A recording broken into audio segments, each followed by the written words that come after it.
Stop making the devil popular. The devil is a liar, his wife shouted as she tried to start the car engine. How is the devil a liar? What has the devil done this time again? He asked his wife as he sat on the co-driver seat. She was to drive that day. Well, we have run out of fuel and we need to get to the church event quickly. I am preaching today and the devil is trying to frustrate me. I rebuke it. The devil is a liar, she said, then quoted some Bible verses.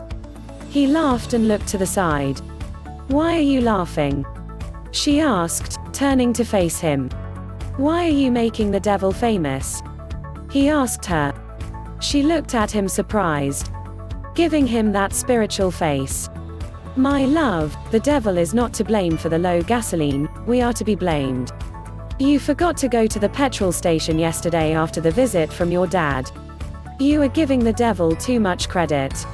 When thing goes wrong, it is not always the devil's fault. He is not that powerful. Many times it is just a matter of poor human decisions and laziness, he said. She looked at him intently. Silence. Struggling financially. He smiled and continued, yes honey, like the day we were struggling financially, that wasn't the devil plotting against us. It was just us who were making a mess and not making good financial decisions. We were borrowing too much, spending too much, and living above our means. Once we got more disciplined, we attracted wealth. Look at us now, we were able to buy a new car and we've built our own home. She unbuckled her seatbelt and listened to her husband. Raising child. When we were struggling to raise our teenage daughter, it wasn't the devil who was messing our family.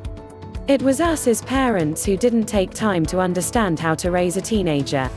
We didn't listen to her, we were talking down at her, demanding respect and believing that since we love God she will follow the line.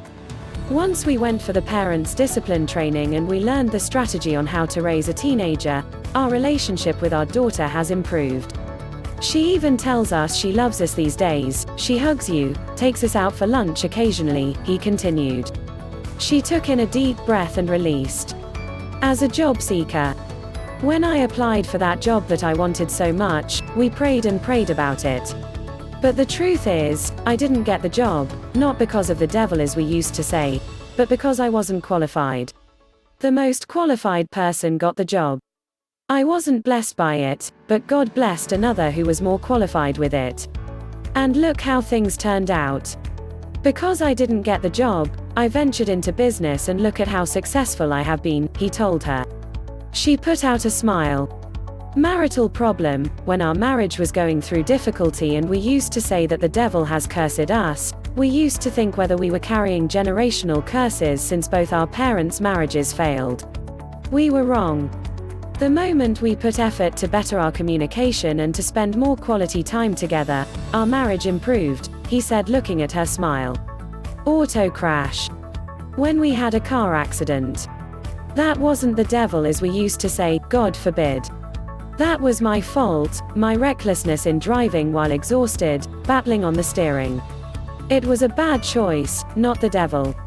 Many Christians are used to blaming the devil, thereby shifting responsibility from themselves.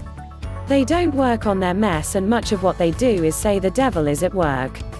Many marriages are failing, not because the devil is this powerful, but because they failed to take responsibility for their faults, but because of laziness, irresponsibility and indecision by the couple.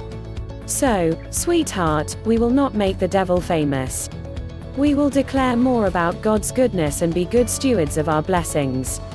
We will not live in fear thinking the devil is coming for us, yet we have God on our side to protect us. We will take responsibility.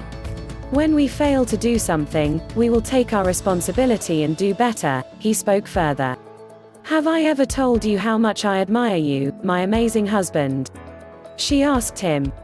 He smiled and said, you can tell me one more time. She kissed him and said, I love you. Honey, let's find a commercial vehicle to get to church. We don't have much time. The sermon I am going to preach has changed. I will preach exactly what I have learned from you. Stop making the devil popular. No more free publicity for the devil that has been defeated. There, that day in service, the wife preached on the topic, "Stop making the devil popular." As the husband listened. Many times people refuse to take responsibility for their mistake but shift blame and make the devil famous for nothing. Share to educate others, and subscribe to my YouTube channel to see more videos.